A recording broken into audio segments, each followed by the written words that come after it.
program, The Desk on Global Television. Time for us to look at salient issues and making the rounds in Nigeria and also around the globe. We'll be looking at very interesting issues concerning the Binance executives who have been summoned by the House of Representatives since October 2023, on the 12th of December specifically.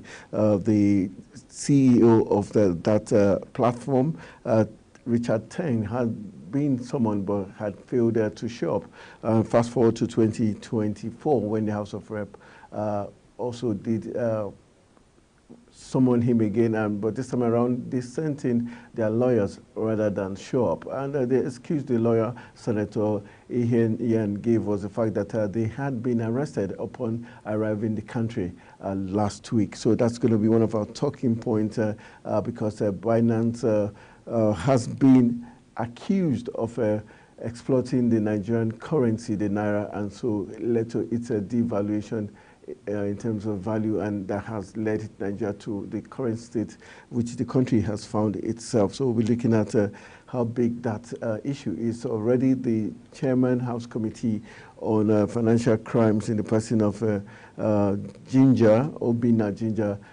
is very vexed with that organization and is already all daggers drawn to ensure that justice is gotten. All right, we'll be looking at other sectors. We'll look at the power sector, what is playing out already. We've been told that the DISCOs have rejected as much as 1,769 megawatts of electricity from February till date. And why are they rejecting it? We'll look to find out the reasons why and what the implications are. Already we know that it's been blackout across the country owing to the issue we've been having. Another big talking point we'll be looking at is the Obasanjo message to the federal government saying we should sought the help or advice from Zimbabwe, who recently went through one of the worst inflation ratios in the world and have succeeded in coming out of it.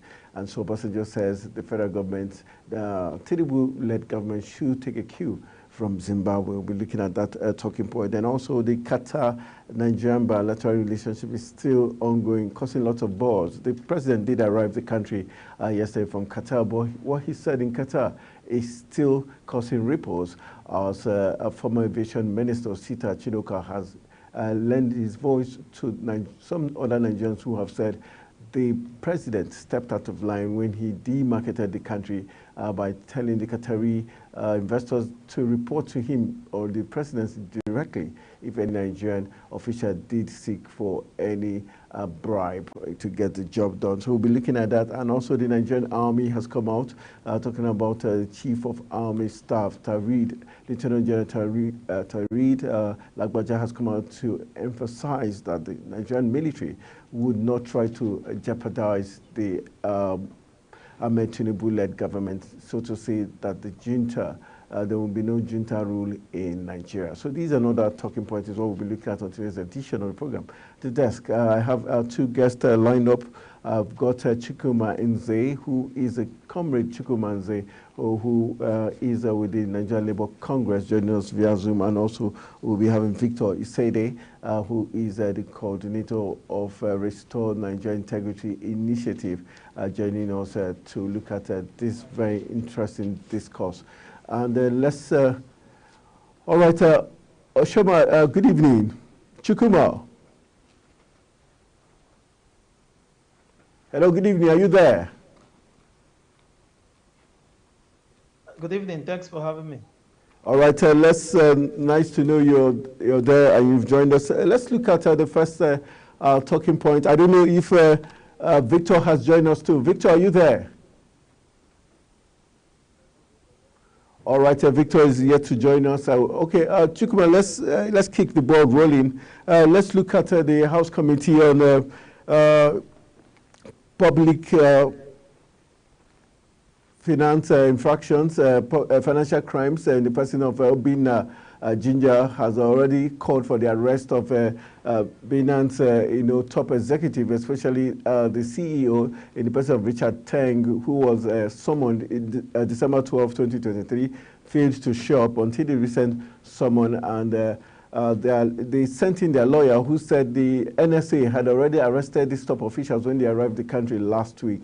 How do you see this whole episode panning out now that the culprits, so to say, have been arrested by the NSA and the House Committee still wanting them to appear before them to probably explain how they have succeeded in exploiting the Nigerian currency, leading to its free fall in value? I think it's just a formal thing. They should write to the NSA to confirm he has their suspect, and they can seek his leave. Can you speak up, Chukwuma, so we can hear you? Can you speak up? Okay, can you hear me now? Is it clearer? You have to be more audible because we can barely hear you. Yeah. Okay, is it clearer now? Is it possible to take out the earpiece? Would that do better? Okay, just give me a minute. Okay. All right, while we're waiting for Chukwuma to get all set up, we're hoping that Victor Isede, who is the coordinator of Restore Nigeria Dignity Initiative, will be joining us also to let's get his take as regards what's playing out in Nigeria already. Just to let you know that Richard Teng is, according to Obinna Jinja, who is the House Committee Chairman on Financial Crimes of the House of Rep, has said that he's insisting that Richard Teng, who is the CEO of Binance platform, the cryptocurrency platform, must appear before the House of Representative Committee. But on the flip side, their lawyers have said that they are under the custody of the National Security Advisor. So we're looking at how this would play out. Already, this same platform has been accused of terror financing and also tax evasion. So they are guilty in or have been charged in three to four different fronts as regards doing Nigeria's economy lots of damage. First of all, devaluing Nigeria's currency, the naira, and also tax evasion is also on their list. Then also terror financing. All right, let's get back to, I think we've got Victor joining us. He said he's also joining us. Good evening, Victor. Okay, Chukwuma, nice to know you're back, Chukwuma. Can you hear me now? Is it clearer now? Can you hear us? Is it clearer now? Okay. Yes, I can. All right, so let's get your take as regards what's playing out now. Okay, what I'm saying in essence is this: it's a formal thing. It's these are two different arms of government. The National Assembly, I think, should be able to write the National Security Advisor to inform him of that they want to interview the Mr. Teng and get information, extract information from him that will help their session, and hopefully the National Security Advisor will oblige them.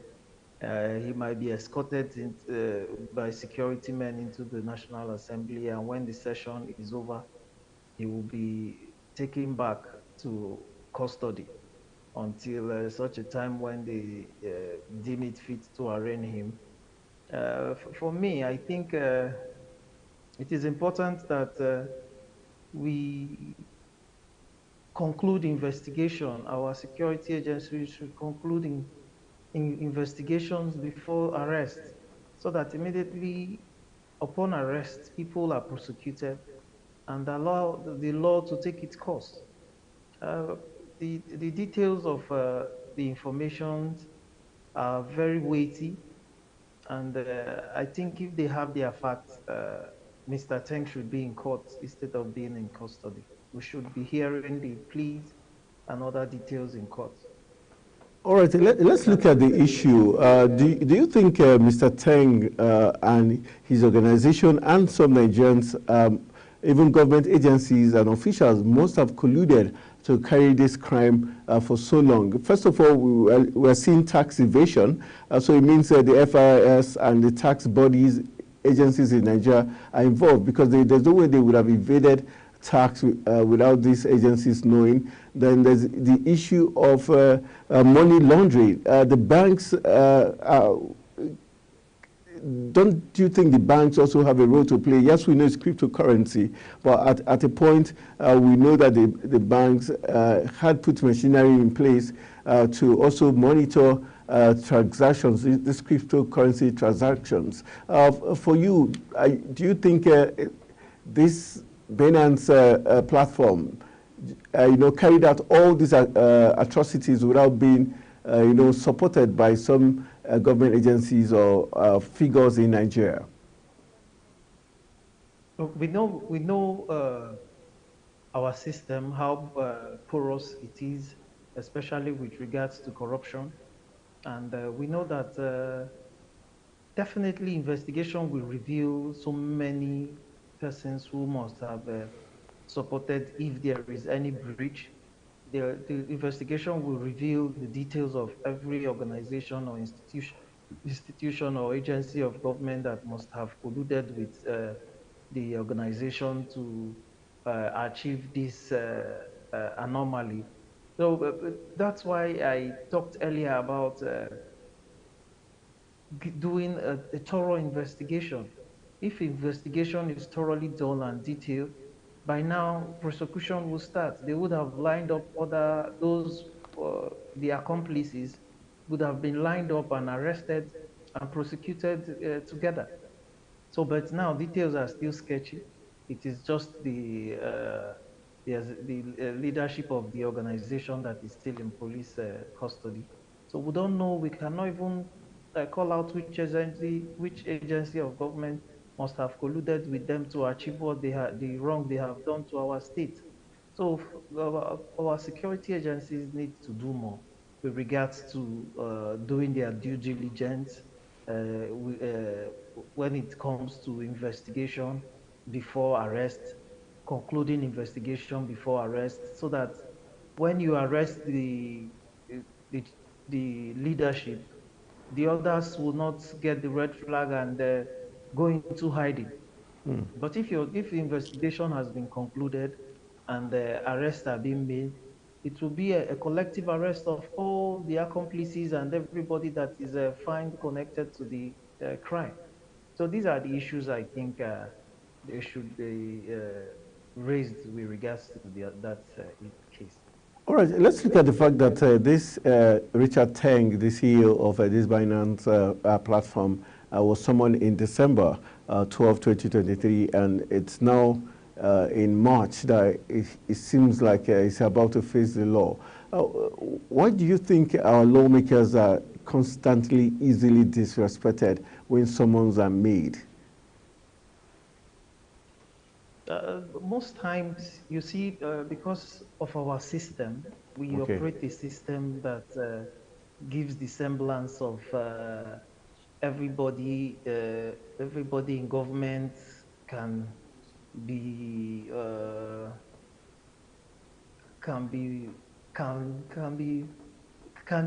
compromised. Let me use that word. The system gives a semblance of the fact that anybody in government can be compromised, and you will not be too sure. They might have been making efforts behind the scene to ensure they reach some legislators who can help them come out of this trouble. So, but when our institutions are able to work according to the details of their engagement, you see that immediately you're invited, you just know that there is no alternative to cutting corners. So you just have to come and answer for your crimes, if any. But the most important thing for us is the National Assembly should also ensure that they say he who comes to equity must come with clean hands. That the integrity of the of the legislators are intact.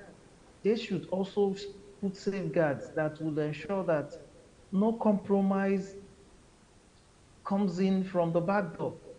These are the areas people want to explore when they are invited, they want to see whether there are areas where they can come and water down the issues, because like I said initially, it is assumed that every government official is a potential corrupt person. So uh, even if I would not agree with that, I think government has to do more to clean ourselves with that toga that gives a bad impression about our leaders and those who represent us in government space.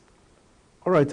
As we look to wrap up this talking point, what will be your expectations in terms of getting back as a compensation for the country's devalued currency?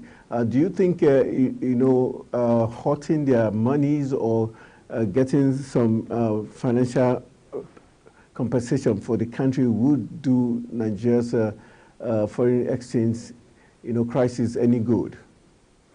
Can Nigeria push for that? I think that will be left to the courts to determine. The courts will determine an appropriate sanctions for them. But the way to recovery for our economy is not far-fetched.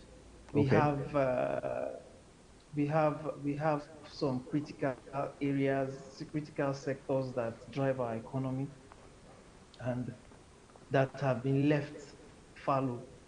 We have we have high unemployment rates. We have high prices of petroleum products. We are not seeing the CNG intervention which was promised, even if so much as government tells us that so much has been expended in that regard. If the prices of transportation drops, we know that it has a spiral effect on the prices of the commodity. First, we are not even talking about the large, the macro economy now. The putting food on the table of the common man is what we are talking about for now, for today, for now, because it is that bad that when somebody goes out to work, he comes back, he walks like an elephant and feeds like an ant. You do all you do for a whole month, and 70% of your salary goes on for transportation. So if we start from these basic fundamental things that we know about, then we try to boost our agricultural exports, look for something that will bring in dollars to Nigeria instead of us importing always. Then we look at our refinery. If we can localize the production of these petroleum products, it will go a long way to revive our economy. So, but that is one of the fundamental area where we are getting where that devalues our naira. So government has to be conscious about these issues so that they will be seen as being serious. We were told that by December that the Port Harcourt refinery will be functional. Till March, we are in March now, not a liter of fuel has been produced from any of the refineries. So these are the issues we are talking about. If government can be conscious, how long does it take to build a brand new refinery? How long did it take Dangote to build its refinery? We have multinationals that are here.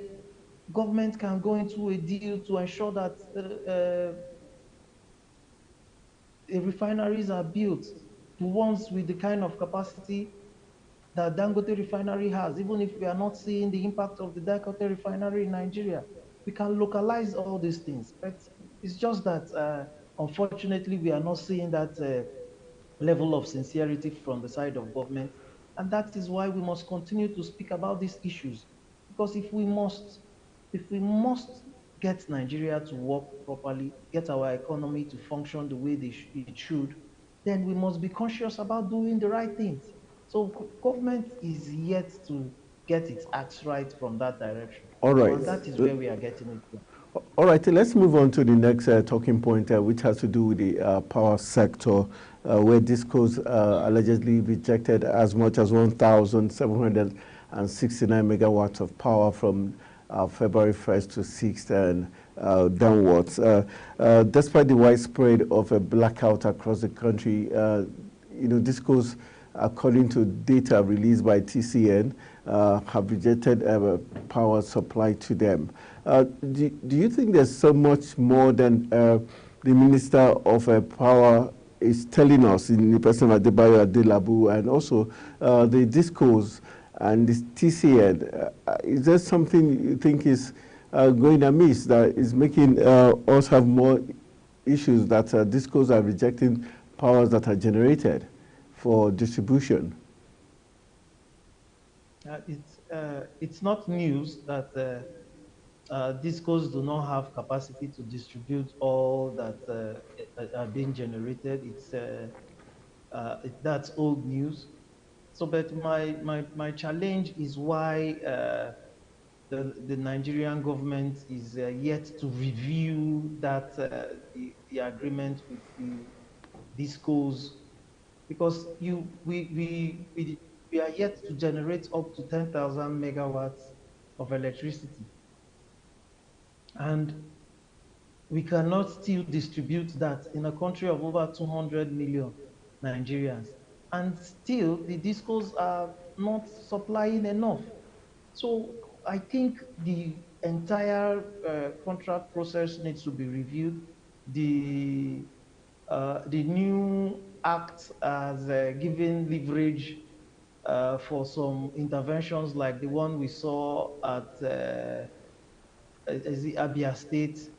Yeah, So Abia State. we think, yeah, I think more of those interventions is what we need to get this to the power supply in Nigeria, because the deal with the arrangement with the DISCOs and the Nigerian government seems not to be the best of the deals, and I don't know why they are yet to review it so that Nigerians will ultimately benefit from it.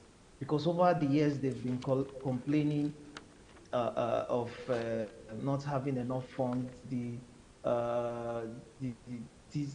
GENCOs are also complaining that they generate and they cannot they don't get back what they send out to the DISCOs so that they can pay for gas and all that. TCN is saying the same thing. We cannot continue like that. We need power. The consumers need power, which is the end product. The process should be gotten right. The regulators should ensure that we have structures that gets the right facilities for us, so that we consumers, because we have the consumers, we have a large number of consuming public, which is the ingredient for any successful market.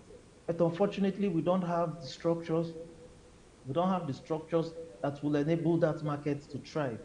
Imagine me buying a meter to be metered for a product that I am buying. Nowhere, it is not done anywhere. It's like going to a filling station and they say you pay for the metering that they use to measure the petroleum product you consume. It is an anomaly in our society. But even at that, you even make requests and you don't get. So I think the whole process is just complicated and needs to be rejigged so that we can get it right.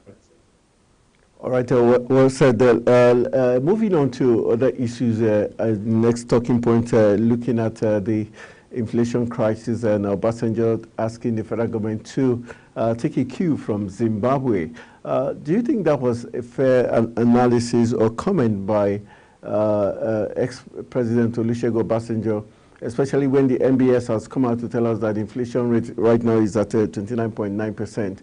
And Obasanjo says Zimbabwe has been through worse inflation rates recently and have come out of it. So the Tinubu government should seek advice from Zimbabwe. How do you see that comment? Yeah, Well, even if our former president is always does some interventions that I will call like well, that is also a good advice. Even if we, like I said initially, we know what our challenges are, some basic things and some fundamental things that government should be conscious about are not being done. That advice is also not out of place because if you see the statistics, Zimbabwe was hit, and uh, I don't know how far they have recovered, but if he can confirm that they've recovered, their economy has recovered, then fine. It's a good reference point. Nigeria is not an island. You can make reference to places where best practices are being explored to ensure productivity and to ensure that the economy is revamped. But fundamentally, these basic things I talked about earlier, basic things like getting our refineries to work, ensuring that our teeming youths are employed by giving structures for soft loans. Most of our young people, they don't need millions to start their business. They as little like 500, 400,000, 200,000 people will kick off and give them electricity and they will be independent. And in any economy, it is the small sectors, is the small medium scale economy that stimulates the economy, not the giant industries. It is the small and medium scale enterprises that stimulates the economy. So that these are the missing links. If we get these things right, Nigeria has a teeming youth that are waiting for opportunity to launch themselves to contribute their quota to the development of their country. But these opportunities are not coming. All right. Some critics say that advice by Olusegun Obasanjo was more like an indictment on the part of the current administration, saying since they cannot get the solution, it could as well go to Zimbabwe. Is that an indictment on the part of the Minister of the Coordinating Minister of the Economy? They recently, put together economic advisory team by President Bola Tinubu. For whatever reasons, you see, like I said, uh, we don't need great leaders. What we need is great institutions.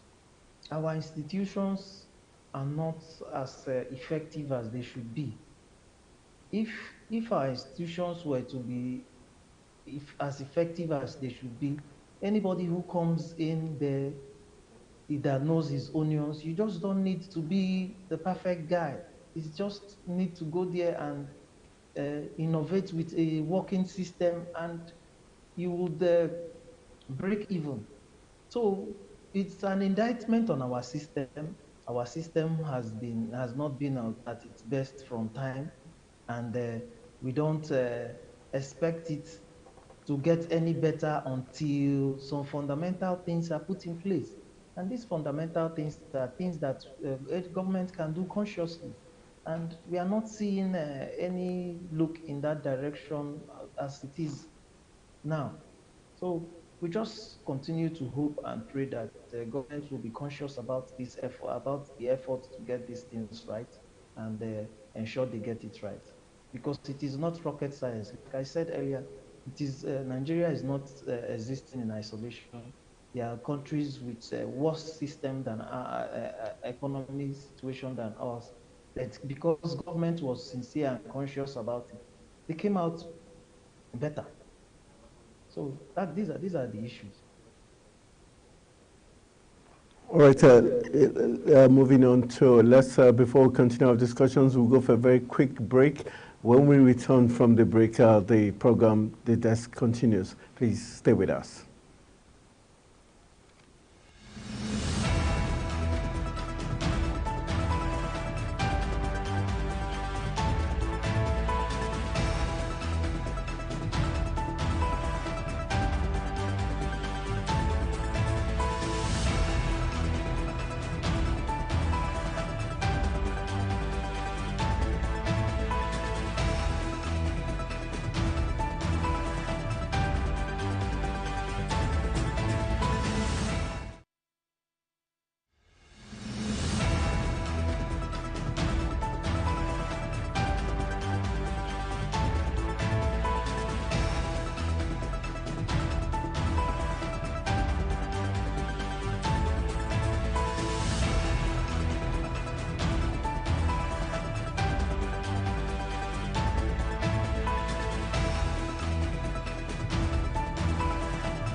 You're still watching the desk on Global Television, and we're still talking with Chukwuma Nze, who is a member of the Nigeria Labour Congress, and hopefully will be joined somewhere along the line by Right Honourable Stephanus Mamwat, who the former Plateau State House of Assemblies Speaker, so that he gives us an update as regards what played out in Plateau State today.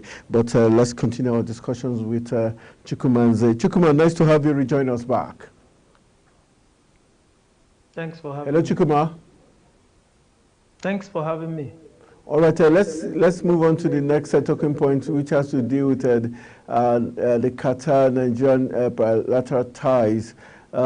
Still, reactions are trailing the president's comment, where he says the Qatari investors should report directly to the presidency if any Nigerian official thus try to collect bribes from them. Osita Chidoka, former aviation minister, has said the president demarketed Nigeria by making that statement, and also said he blames the Minister of Information and the Minister of Foreign Affairs for not teaming the government, probably not schooling the president on what to say. We saw the era of Godfrey Onyema when he took charge of everything that had to do with foreign affairs of Nigeria. What's your take? Do you blame the president, or like Osita Chidoka has said, he blames the Foreign Affairs Minister and the Information Minister for things going wrong?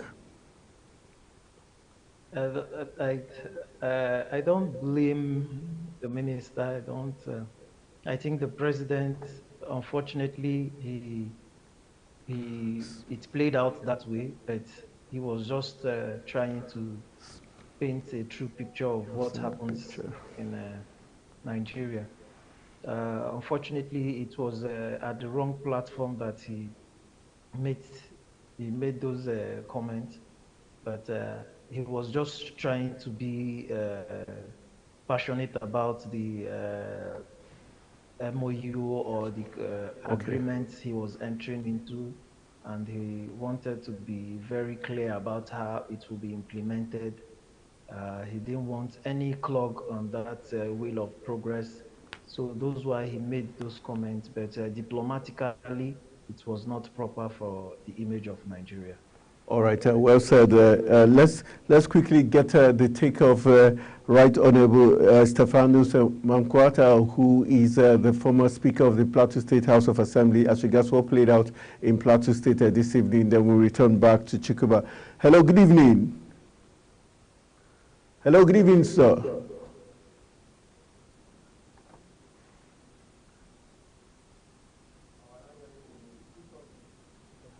Hello, we'd like to get your take as regards what played out today with the Nigerian police force barricading the entrance to the Plateau State House of Assembly. What would you tell us as regards the update of that event that played out this morning? We hear that it's concerning the 16 sacked PDP lawmakers.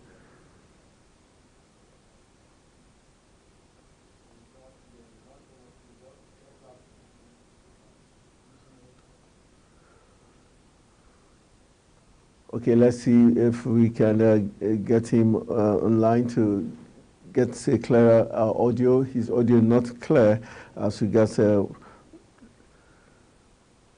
while the technical officials are trying to get, let's see if we can actually get him. All right, let's see if we can. Let's go for a very quick break. When we return from the break, the program continues. A quick one.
welcome back to the program. It's still The Desk on Global Television, and now we're on to the former Speaker of the Plateau State House of Assembly and the person of Stephanus to give us update as regards what played out in Plateau this morning. Good evening. Nice to have you join us on The Desk.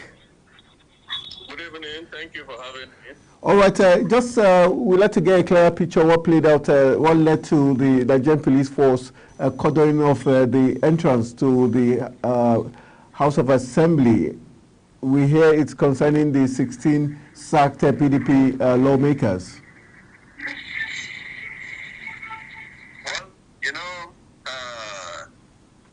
by the simple nature of the fragile security situation on the plateau, every information is very important to the security agencies. And I'm sure maybe they picked some information on the street and decided to be very proactive. And therefore, the reason for cordoning the House of Assembly. But in any case, I will want to believe that there was no fact or evidence that anybody wanted to invade the House of Assembly. But of course, I believe that it was just a proactive measures that were taken to avoid any breakdown of law and order. So the 16 PDP lawmakers, what has the reason why they have not been accepted back into the House? The last time we spoke, you told us it was because the court had not made a final pronouncement. That was why the Speaker was being careful. So what's the current state of things? Well, like I said earlier on, the Speaker is very cautious, and then it is better to err on the side of caution than to err on the side of arrogance, so to speak, maybe for the lack of the right word to use. And I feel that, yes, we have had the first course of the court judgment. I don't know if there's an appeal to that effect. And therefore, I think that until the whole legal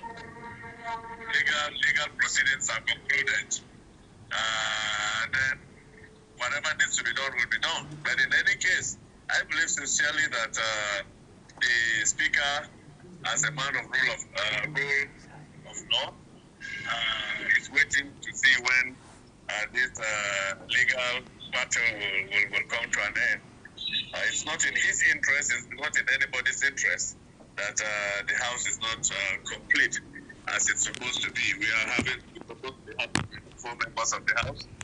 Right now, only 8 members are sitting, which of course to us is something that should be looked into. But I think that the only thing that is inhibiting or stopping the Speaker from swearing in or allowing those other people to come back has to do largely with the matter in court.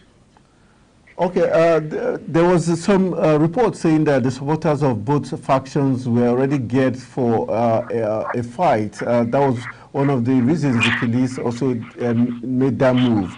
Can you confirm if we had supporters on the street who were spoiling for a fight between the two groups? Well, you see, oftentimes when politicians meet, and of course supporters of opposing groups meet, people conclude that they are prepared for a showdown. But it's not necessarily so. Sometimes everybody comes out to support his own principle or advance the cause of what his principle stands for. Not necessarily for a showdown. So if there were people at the House of Assembly, I think the ultimate thing is that the security men were on ground to avert any breakdown of law and order. And therefore, since we did not experience any fight, or any fight did not break out, or a breakdown of law and order, I would want to say that people were just exercising their freedom to assemble, and of course freedom to decide whatever they want to do. All right. To a great extent, some critics believe that the the Plateau State House of Assembly has not been at its ultimate best because of this continuous crisis where 16 lawmakers were sacked and others are not allowed to come in. Would you say everything is going well in terms of true representation of the people in the House? Yeah, naturally, you will know that when you have a system that is not complete, of course, it will affect its output. And of course, the House of Assembly in Plateau State is not any different. Where you're supposed to have 24 members sitting representing 24 state constituencies, and now you only have 8 people sitting. Definitely, you know, the output will be affected, really. And that's why everybody is interested in ensuring that the House is fully in place. Every member that is supposed to be sitting sits to represent his constituents and, of course, his constituency. All this that is happening is not in anybody's interest. But, of course, if there's a delay, then, of course, I will shift that blame to the judiciary for not expediting action on what they're supposed to do to get done with this matter. All right, talking about the judiciary and the political parties involved, do you think it's deliberate, this delay? Do you think it's deliberate on the part of the political parties or the judiciary that has been compromised? No, for me, I would not want to believe that the judiciary has been compromised. And again, I don't want to believe that the delay is as a result of anybody's deliberate action, as it were. I'm sure the judiciary has other issues to attend to. And then, of course, the issue of the House of Assembly is just one of the many other issues they have. So depending on the dates that the courts give to them, there's nothing anybody can do. For as long as it is within the jurisdiction of the court to discuss, of course, if anybody takes any action outside of the court, you know, it's sub judice. Okay, as before we wrap our conversation up, we saw in the media the Plateau State Governor, Caleb Ofuan, made a statement that Nigeria's future was sold in the last administration. How weighty is that comment by the governor saying Nigeria's future was sold in the last administration? Is that Of course, he didn't make that statement in a vacuum. He didn't make an incomplete statement. Okay. It was a statement of fact to the effect that he did say that even the oil that is yet to be drilled from the ground has been paid for. Now that is selling the future. Of course, what you have not really produced from the ground, people are paid for it. It means you've enslaved the country, you've enslaved the future of the country, you mortgaged the future of the country. Meaning we now will be living perpetually in debt. Whatever you produce today has already been paid for. So the question is, if you continue to explore, of what benefit is it to the nation? Because again, the question is, where is the justification for all the debts we collected? Like he said yesterday, if you ask him very well, that for Nigeria to survive, all they did was to keep printing money to the tune of in trillions of naira. So what economic sense does that make, other than the fact that the future of this country has been mortgaged already? So of course, for me, I align with the position of the governor. It is weighty, sad, but that is the sad fact, the sad reality that we are having to contend with. So whatever we are going through today is we are paying for what we did yesterday. All right, just so I agree with him fully. Okay, just to wrap the conversation up, how is the security and peace of the Plateau since the last time we spoke about? You made comments as regards the governor's efforts towards ensuring lasting peace, and the army has come out to debunk the fact that they take sides in the crisis in Plateau. It's a great improvement in the security situation in the state right.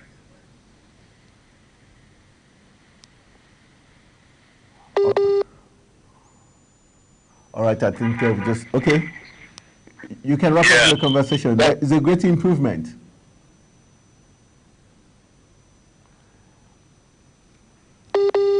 All right, I think we're having some slight hitch there, but that's okay. Wrapping the conversation up, you agree that the situation is getting better in Plateau? Yeah, great one, great improvement. All right, so hopefully in the coming days we'll be getting across to you to get more views and updates as regards what's playing out in the Plateau. We want to say thank you very much for joining us this evening and for sharing your thoughts with us. Thank you very much. Most you're welcome. All right, we've been talking to the former Plateau House of Assembly Speaker in the person of Stephanus, Right Honorable Stephanus Mahmoud, who gave us a clue to what played out in Plateau this morning when the Nigerian Police Force cordoned off the entrance to the House of Assembly complex, and also gave his word as regards to the comment of the Plateau State Governor, who said Nigeria's future had been sold in the last administration. All right, let's see if we've got Chukwuma still waiting in the wings as we wrap up the program. Chukwuma. Yeah, I'm still here. Chukwuma, all right, thank you for holding forth this long. Let's wrap our conversation up in 1 minute. Time not our friend. The Nigerian Army has come out to say there's not going to be any coup d'etat in the country. They are solidly behind the democratic elected government. Are you completely satisfied with the comments of the COAS, Chief of Army Staff, or do you think there might be some soldiers behind the scene not really very happy? I'm satisfied because we don't pray for a military intervention again. We just need to get our democracy right. The days of dictatorial leadership is over in Nigeria, and we don't want to go back to that path. Yes, there might be a few aggrieved soldiers because of the welfare and the challenges they are being faced with in all fronts of insecurity, managing the insecurity in the country. Yes, there might be aggrieved people, but I think the leadership should be able to manage them and ensure that everybody is carried along and get better welfare package for our soldiers who are in the, especially those who are in the war front.